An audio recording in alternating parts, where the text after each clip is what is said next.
Hi guys, follow me on Instagram to never ever miss any of my crazy updates. Hi guys and welcome to another vlog. I'm driving this. This is the Toyota Innova Crysta Facelifted model.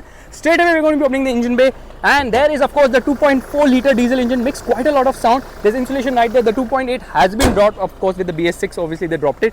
Now there are a lot of changes at the front. It's a complete facelift as such because the face has been lifted here. The grille is bigger, it has got more slats as well. There's chrome surround everywhere too. You can see this chrome. Now this light gets this chrome extension as well, and the bumper is also new. Okay, sort of a skid plate treatment you would expect because it's there on the Indonesian model, but that's not really come to India. However, you know, they've got this sort of a, is this a glossish treatment? Probably yes.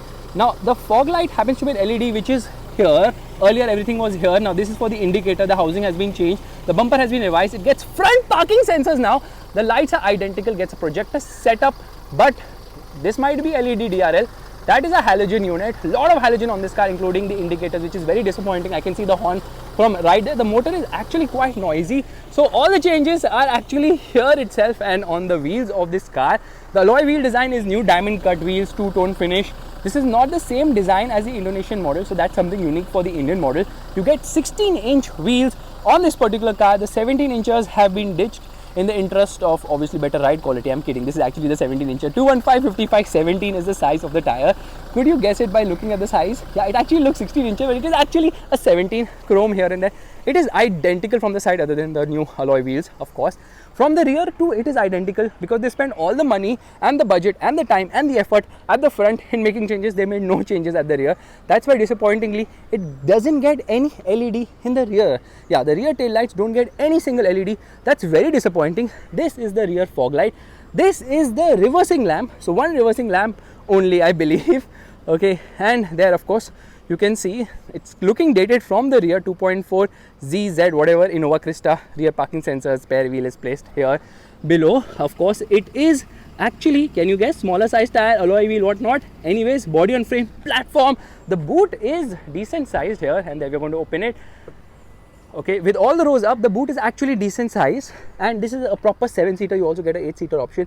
There's decent amount of space in the third row, one of the few cars to get that, and there's a proper headrest for the center passenger as well, the 7th passenger. That again is a cool thing. I'm not going to go into much detail because I've done so many reviews of the Innova now. Nothing has really changed. The minor changes which have happened to the car, well, honestly, the third row of seats are good enough. Easy to tumble and get inside. I'm not going to get in the third row, but one of the better third rows around.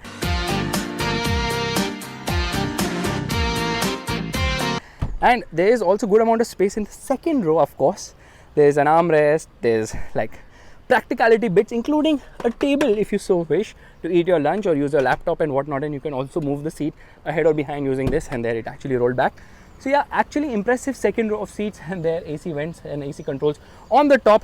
Big large door pockets. In fact, Toyota has gone overboard. This car has like 27-28 liters of storage.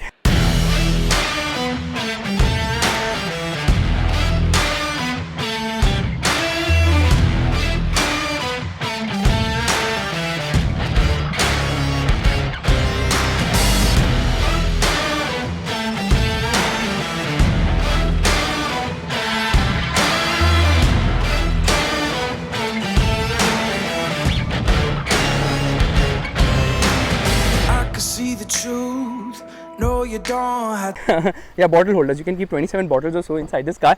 Now the driver's seat obviously get electric adjust. Again, everything is the same on the inside, other than the fact that there are very few and minor changes, which happens to be the fact that this infotainment system, which is an 8-inch unit, is finally upgraded. We finally get Apple CarPlay. We finally get Android Auto connectivity, which was missing earlier. So that is a revolutionary update in this car. Just kidding. Unfortunately though, Toyota goes on cut cost like crazy. Like no auto dimming mirror in a car which costs 30 lakh rupees, and no sunroof either.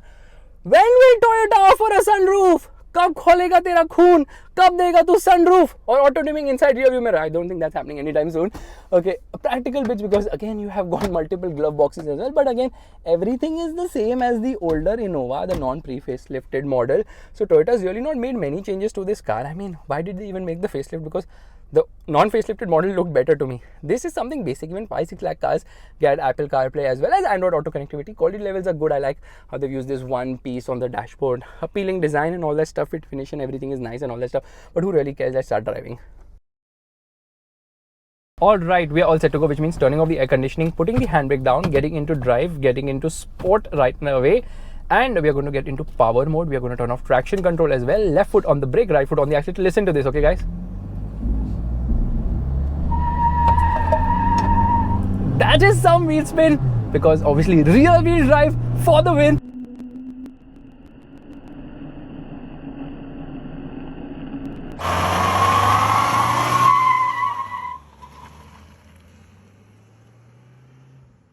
This is the 2.4 litre diesel engine. The 2.8 has been dropped because Toyota found out that people were buying the 2.8 Innova instead of the Fortuner, because obviously the Innova is a more practical car and more attractively priced. Now I know attractively priced and Innova don't go hand in hand, but still when you compare to the Fortuner, this one obviously is much better priced, of course, without a doubt. The horn, very meek for a car of this kind of look and design. Any which ways, the Innova has become very refined thanks to BS6 emission norms. Feels very smooth as such, this diesel motor, although it gets very vocal higher end in the rev range. This motor, the 2.4 litre unit, is producing 150 horsepower and the torque output is 360 Newton meters in the automatic. In the manual, 70 Newton meters less, which is 343 Newton meters. Acceleration is brisk actually, little bit drivability issue because of the low end lag, but mid-range is really very strong, and then obviously it struggles in the top end of the rev range. There are no paddle shifters on offer here. It probably doesn't need it. It's a 6-speed torque converter gearbox, which is decently quick with shifts. It's not very fast as such, but smooth enough, and it's able to get you the right gear at the right time. 3 driving modes: eco, normal and sport, of course, and in rather power, not sport, power mode. And in power mode obviously it gives you all that power. Feels very punchy and nice to drive as well, and brakes are also decent enough. And here we launch it again. Now obviously it shifts around 4,500 RPM, so doesn't really go much into the top end of the rev range. It doesn't really need to, because there's nothing in the top end. Now honestly, there's no difference in the Innova when compared to the older model, the pre-facelifted model. In terms of the mechanicals, it drives the same. Being a body on frame platform, channeling power to the rear wheels. Of course, it's a heavy car with a lot of body roll. Ride quality becomes better as you drive faster, and especially on really bad roads, the ride feels really awesome in this car.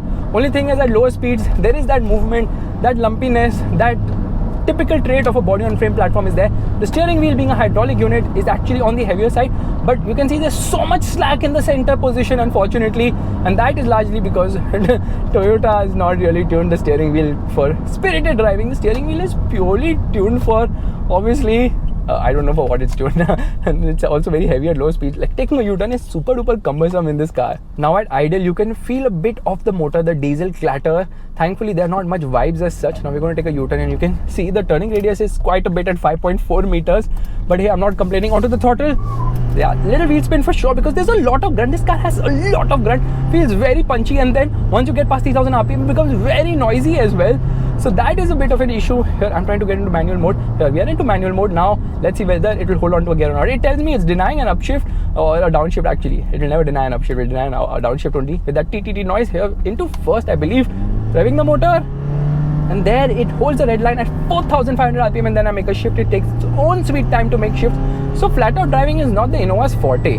Now, like I was telling you, the ride is actually good enough on really bad roads, and also once you start driving a little faster as well. High speed stability is also decent for a car of this character, but yes, there is quite a bit of body roll, and because the steering doesn't really offer a consistent feel, this is not the car you would drive spiritedly. But hey, mostly this car is going to be used as a cab, and being a taxi car, you don't really care much about handling. What you care about is safety, and it's got 7 airbags, it's got good build quality, and then they say a Toyota will outlast its owner. Well, the Innova is one from that breed. The Etios certainly isn't one from that breed. There are 18 freaking variants on offer, out of which 6 are for the petrol. I'm never going to talk about the petrol, because nobody buys a petrol Innova. If you buy a petrol Innova, your car is even more unique than the Bugatti Chiron.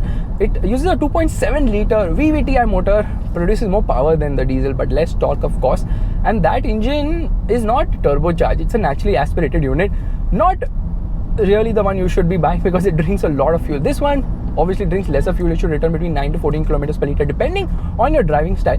Now the price range starts at around 20 lakhs and goes all the way till almost 30 lakhs. This car, without a sunroof, without an auto-dimming inside rear view mirror, costs 29.43 lakhs.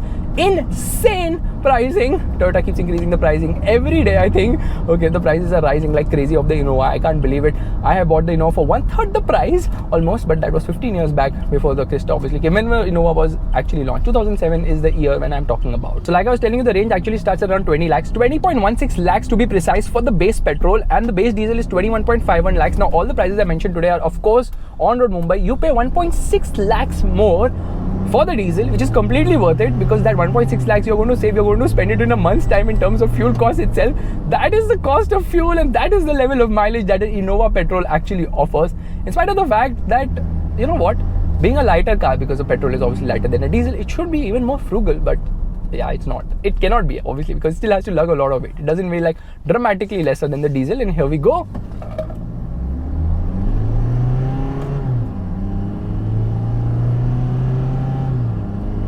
So I still think that the Innova is a fantabulous car in terms of reliability, in terms of ease and overall quality levels as well. But the thing is, it's priced very expensive for what it has to offer, but you don't really have much choice now. Oh no, you do, because there's a Safari, there's the Alcazar, and a lot of other options as well. But being a body-on-frame platform car, you can easily take it to places like this. Can you see that? So here, you can easily glide it through such a place, because obviously it is very rugged. A body-on-frame obviously is built to last, and the Innova is no different. So I have no problem taking this car from here. What happens if we get stuck? We won't, because I know this is an Innova rear-wheel drive for the win. I can actually also drift this car. I would have, but then I thought maybe we'll do off-roading today, because I keep drifting all the rear-wheel drive cars, whether it's a Thar like this or Innova can be done easily as well. So guys, this is my vlog of the Toyota Innova. You don't see the happiness I'm having right now after ending this vlog. It's super duper hot. So it's time to end. If you like this vlog, make sure to give it the thumbs up. That's the like button, and I don't even know where we are going, but I know that I might break down and get tired. The Innova won't, and that is the USP of this car. Bye bye. ये रोंग में आने वाले uncle को भी